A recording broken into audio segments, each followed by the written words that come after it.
Yeah, title to my video, Prince of Darkness. I guess you could imagine who that is by now, namely Erik Prince, the former owner of Blackwater Incorporated, later renamed XE, and then again, taking on some other name.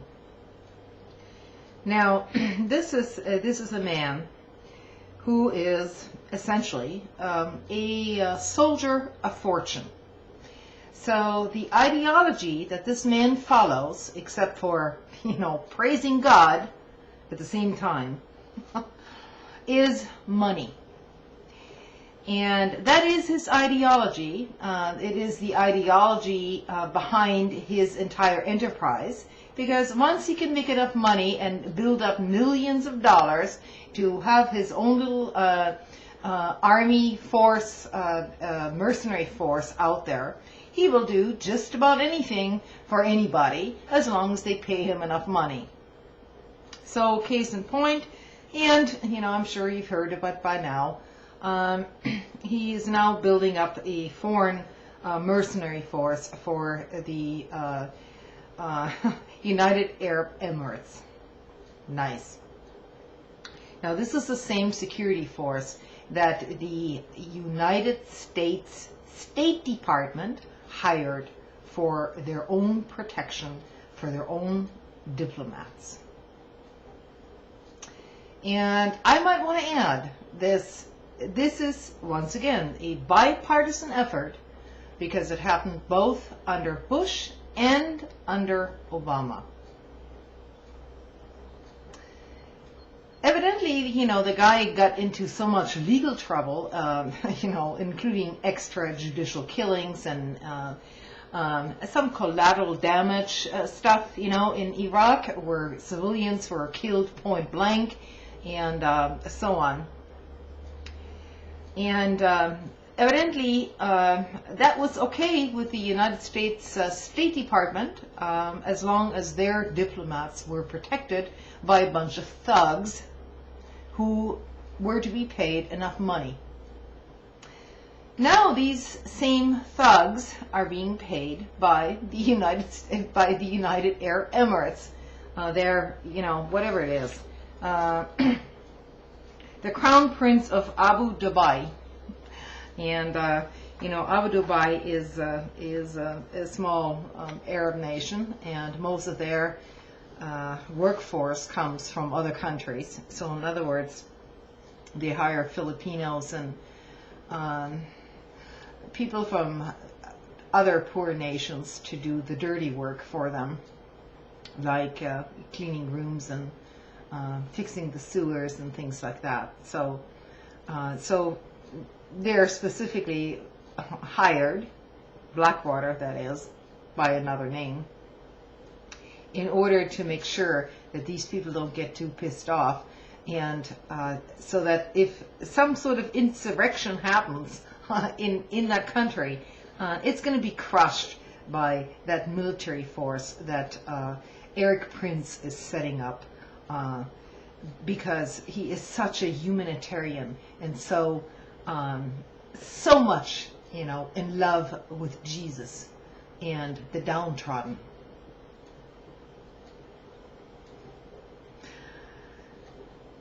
It comes as no surprise to anybody that basically any repressive government is going to have to hire some thugs to get the job done.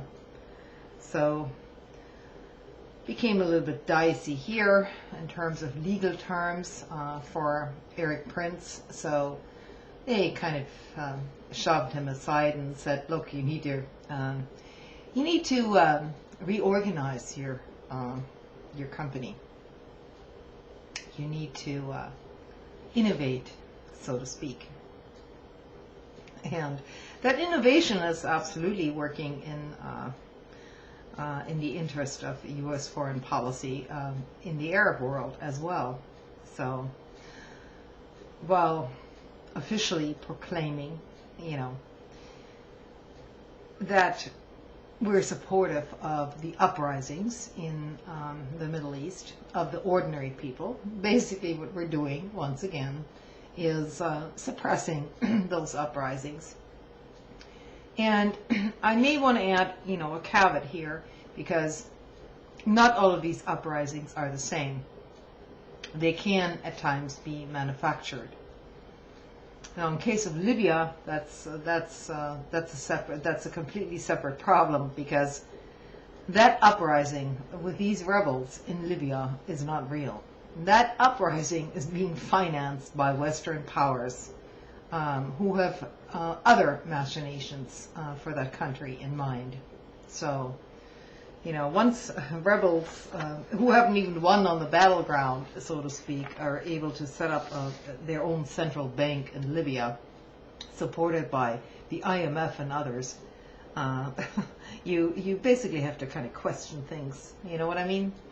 But the U.S. population doesn't question things. They listen to CNN or to Fox News and so on, and it's just all going well, and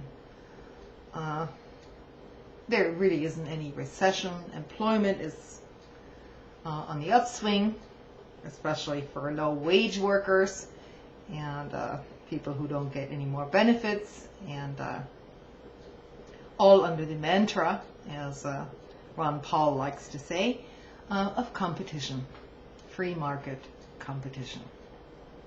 So that's where we're headed, folks. And in case I didn't make it clear in my last video, no, I'm not a supporter of Ron Paul. I believe his free market mantra and his Ayn Rand bullshit is precisely what has led us up to this point.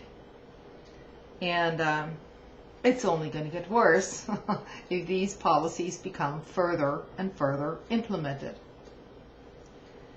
Now, I can already hear the counter critique here saying, look, there was never any free market. Well, of course there isn't any free market, because there can't ever be a free market once the oligarchs decide to create their own monopolies. I mean, that's just a fact. So definitely doesn't bode well, for the Arab countries now to hire their own mercenary forces. Of course, it's nothing new. The Europeans did it for a long time with the French Foreign Legion and so on. These are just a bunch of thugs hired out for money in order to intimidate anybody that they're being told to intimidate. There's no allegiance, no loyalty to anyone except for that little piece of dollar or money in your pocket. That's all that counts for these people.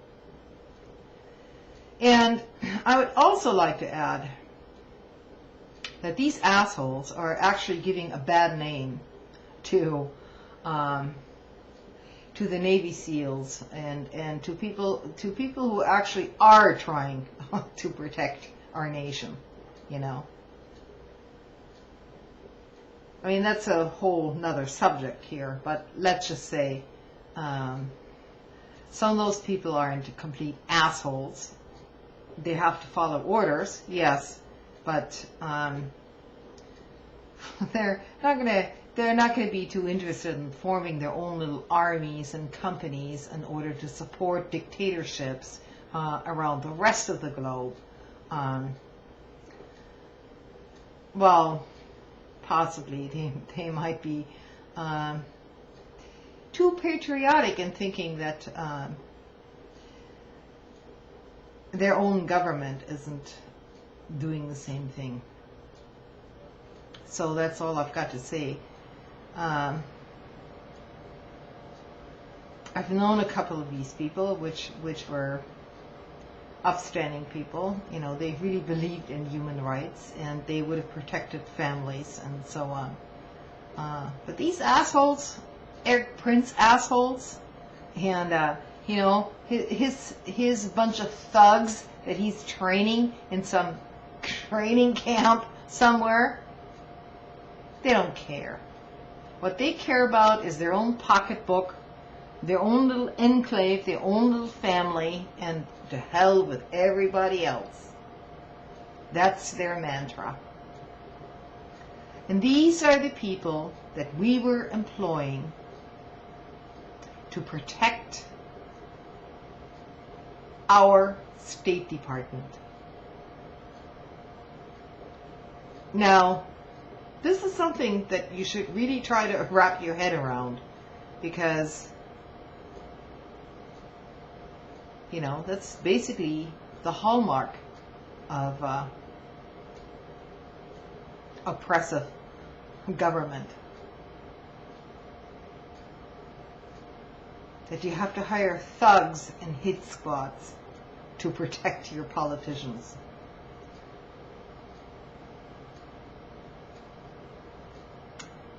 From the angry and disillusioned masses.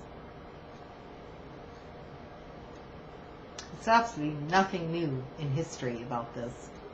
I'm just putting it out there. So, good night.